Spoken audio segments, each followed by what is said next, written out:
an economy where we can all grow, whether we're talking about businesses or local communities or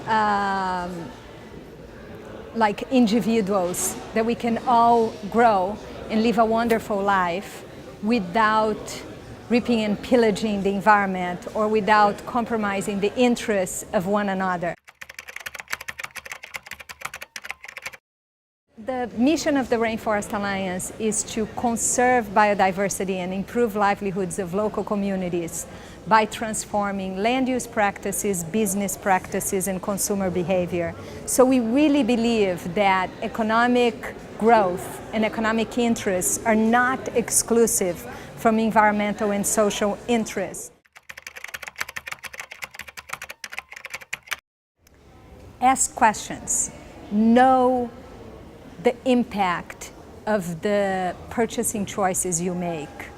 Help to create a demand for sustainable products.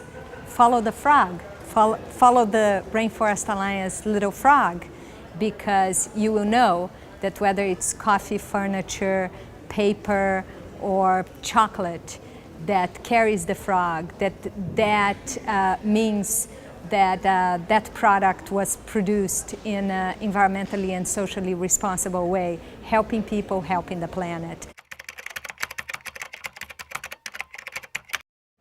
Helping people understand the benefits of sustainability. I think that the immediate reaction often of businesses or producers is that your production will fall with if you adopt sustainable practices, which is not at all right, much the reverse. We're seeing through our work productivity increase, where farmers are able to increase yield without encroaching in new areas, forested areas or otherwise.